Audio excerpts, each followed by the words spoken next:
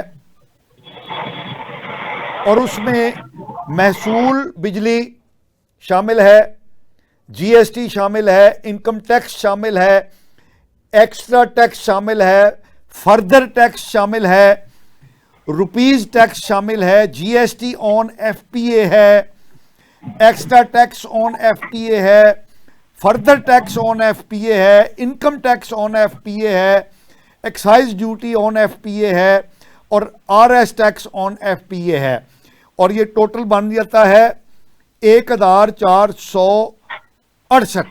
یہ 12 ٹیکس ہیں، اور اس کے ساتھ فکس چارجز 1000 روپے ہیں۔ تو یہ بجلی کی قیمت ہے 1968 روپے، اور جو ٹوٹل بل بنا ہے وہ ہے 4725 روپے۔ یہ میں آپ کو ایک چھوٹے سے ڈینٹنگ پینٹنگ کی دکان ہے جس نے پورے مہینے میں 51 یونٹ استعمال کیے ہیں، ان کی میں نے آپ کو صورتحال بتائی ہے۔ یہ اب مجھے بتائیے کہ کمرشل یونٹس بھی اس طرح اگر ٹیکس لگے ہوں گے تو یہ کیسے ہماری صنعت چلے گی؟ عوام کی ان مشکلات کو زبان دی ہے جماعت اسلامی نے۔ اب ضیاء الدین انصاری صاحب، آپ ہمارے ساتھ ہیں نا؟ جی موجود۔ اچھا، ایک چیز کہی جا رہی ہے کہ یہ جو 14 دن کا دھرنا دیا بڑا کامیاب دھرنا تھا، اور معاہدہ کر کے حکومت نے جماعت اسلامی کو لالی پاپ دے دیا ہے۔ میں ویسے ہمارے حکمرانوں کی روش ضیاء الدین صاحب یہی رہی ہے کہ وہ اس طرح کے مظاہروں کو، عوامی جو مظاہرے ہوتے ہیں، عوامی جو مطالبات ہوتے ہیں، ان کو معاہدے کی شکل دیکھ کر آگے بڑھا دیتے ہیں۔ اور یہ آج ہی کی خبر ہے کہ حکومت نے سیمائی ایڈجسٹمنٹ کی مد میں 1.80 بجلی کی فی یونٹ قیمت بڑھا دی ہے، اور اس طرح 47 ارب روپے کا اضافی جو ٹیکس ہے وہ لگ گیا ہے، جو عوام سے ستمبر، اکتوبر اور نومبر کے بلوں میں وصول کیا جائے گا۔ تو آپ کے معاہدے کا میں کیا سمجھوں، اور آپ کی کامیاب ہڑتال کا نتیجہ کیا نکلے گا، ذرا بتا دیجئے۔ دیکھیں، گزارش یہ ہے کہ مذاکرات تو پھر جو مسلط شدہ حکمران ہیں انہی سے کرنے پڑنے سے، ہم نے ان سے مذاکرات کی ہیں، اور مذاکرات کے بعد اب اس کے اوپر عمل درآمد کے لیے جو ہمیں گارنٹی درکار تھی وہ تو عوامی کی گارنٹی ہے۔ اگر عوام اویئر رہیں گے، اگر عوام جاگتے رہیں گے، اگر جماعت اسلامی ان کو جگانے میں کامیاب ہو گئی تو انشاءاللہ العزیز یہ احتجاج بھی اسی لیے جاری ہے اور مسلسل جاری رہے گا، اور ہم اس کا پہرا دیں گے۔ جیسے ہی یہ 25 دن جو اب رہ گئے ہیں باقی، یہ ختم ہوں گے تو ہم پھر ایک بڑے احتجاج کی طرف جا رہے ہیں۔ اور حافظ نعیم الرحمان صاحب نے اس بات کا برملا اظہار کیا ہے کہ اب یہ 45 روز گزر جانے کے بعد اگر یہ ہمارے مطالبات عوام کو ریلیف دینے والے وہ پورے نہیں ہوتے تو پھر پورے ملک سے لوگ نکلیں گے اور اسلام آباد کی طرف بڑھیں گے، اور پھر ڈی چوک پر جا کر نہیں روکیں گے، پھر یہ پارلیمنٹ ہاؤس جا کر روکیں گے۔ میں یہ سمجھتا ہوں کہ حکمرانوں کو ہوش کے ناخن لینے چاہیے، اور ان کو عوام کو ریلیف دینا پڑے گا۔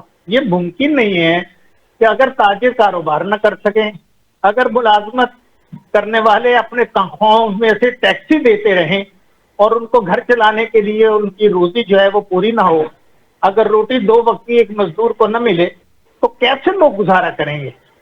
لوگوں کو زبان مل گئی ہے، لوگوں کو قیادت مل گئی ہے، اب اسی قیادت نے لوگوں کو راہ دکھانی ہے، اور انشاءاللہ العزیز ہم یہ سمجھتے ہیں کہ اگر حکمرانوں نے ریلیف نہ دیا تو یہ بالآخر پھر ان کو گھر جانا پڑے گا۔ ضیاء الدین صاحب، 2 باتیں۔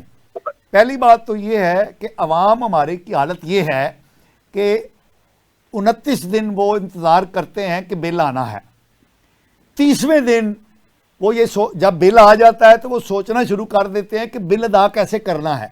کسی صارف نے یہ ایکٹیو جدوجہد نہیں کی، ابھی تک عوام نے یہ اپنا ریئیکشن شو نہیں کیا کہ وہ یہ سوچیں کہ یہ بل اتنے کیوں آ رہے ہیں۔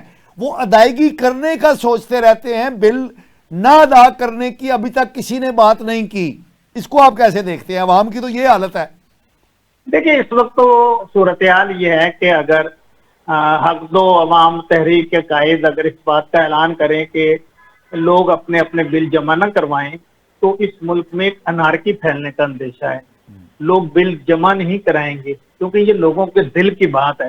اگر ان کو بل ادا کرنے سے جان چھوٹ جائے تو اس سے بڑی ان کے لیے کوئی فیور نہیں ہو سکتی.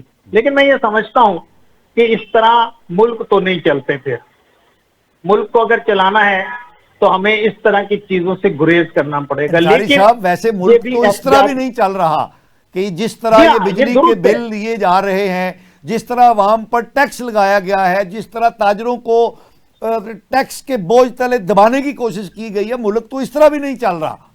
دیکھیں مصطفیٰ کمال صاحب یہ تو پھر ہے نا کہ اگر حکومت کو ریلیف دینے کے لیے تیار نہ ہو اور عوام پستے چلے جائیں تو پھر اس بات کا بھی وہ حق رکھتے ہیں کہ ایک روز اس بات کا اعلان کر دیا جائے پورے ملک میں کہ واپڈا کے جو بل ہیں وہ ادا نہ کیے جائیں.